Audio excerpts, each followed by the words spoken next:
get too attached sometimes or suddenly pull away? ഇതൊരു just personality trait മാത്രമാണോന്നില്ല. ഇതിനെ വിളിക്കുന്ന പേര് അറ്റാച്ച്മെന്റ് സ്റ്റൈൽ എന്നാണ്. Hi, I am Parvathi, a future clinical psychologist. സിമ്പിളായി പറഞ്ഞാൽ നമ്മളൊരു റിലേഷൻഷിപ്പിൽ ഇരിക്കുമ്പോൾ എങ്ങനെ തിങ്ക് ചെയ്യുന്നു, ഫീൽ ചെയ്യുന്നു, റിയാക്ട് ചെയ്യുന്നു, ഇതെല്ലാം നമ്മുടെ അറ്റാച്ച്മെന്റ് സ്റ്റൈൽ അനുസരിച്ചിട്ടായിരിക്കും.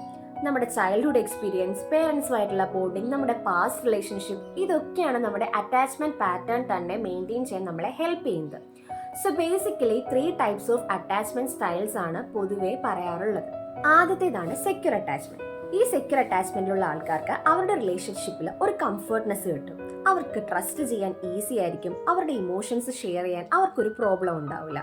അതുപോലെ തന്നെ അവർക്ക് ക്ലോസ്നെസ് എന്ന് പറയുന്നത് ഹെൽത്തി ആയിട്ടാണ് ഫീൽ ചെയ്യുന്നത്. ഫൈറ്റ് വന്നാലും കാമായി കമ്മ്യൂണിക്കേറ്റ് ചെയ്ത് സോൾവ് ചെയ്യാൻ അവർ ശ്രമിക്കും. അതുകൊണ്ട് തന്നെ ജനറലി സ്റ്റേബിളും ഹാപ്പിയുമായിട്ടുള്ള ഒരു റിലേഷൻഷിപ്പ് ആയിരിക്കും ഇവർ മെയിൻറ്റെയിൻ ചെയ്തുകൊണ്ട് പോകുന്നത്. രണ്ടാമത്തേതാണ് ആൻഷ്യസ് അറ്റാച്ച്മെന്റ്. ഇവിടെയാണ് ഓവർ തിങ്കിങ് സ്റ്റാർട്ട് ചെയ്യുന്നത്.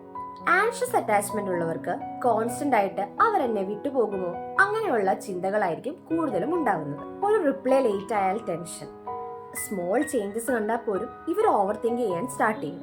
അതുപോലെ തന്നെ ഇവർക്ക് കൂടുതലും വേണ്ടത് റീഅഷുറൻസ് ആണ്. അതുകൊണ്ട് തന്നെ ക്ലിങ്സ് ആയി നമുക്ക് തോന്നുകയും ചെയ്യാം. തേർഡ് ആണ് അവോയ്ഡന്റ് അറ്റാച്ച്മെന്റ്. ഇവരുടെ സ്റ്റൈൽ എന്ന് പറയുന്നത് ടോട്ടലി ഓപ്പോസിറ്റ് ആയിരിക്കും. സോ ഇവർക്ക് ക്ലോസ്നെസ് എന്ന് പറയുന്നത് ഒരു അൺകംഫർട്ടബിൾ ആയിരിക്കും. ഇവർ പൊതുവെ ഇമോഷൻസ് ഷെയർ ചെയ്യാതിരിക്കുക, ഒരു ഡിസ്റ്റൻസ് മെയിൻറ്റെയിൻ ചെയ്യുക, ഇതൊക്കെയാണ് ഇവരിൽ പൊതുവെ കണ്ടുവരുന്നത്. എനിക്കാരും വേണ്ട എന്നൊരു ബിഹേവിയർ ആയിരിക്കും ഇവർ കാണിക്കുന്നത്.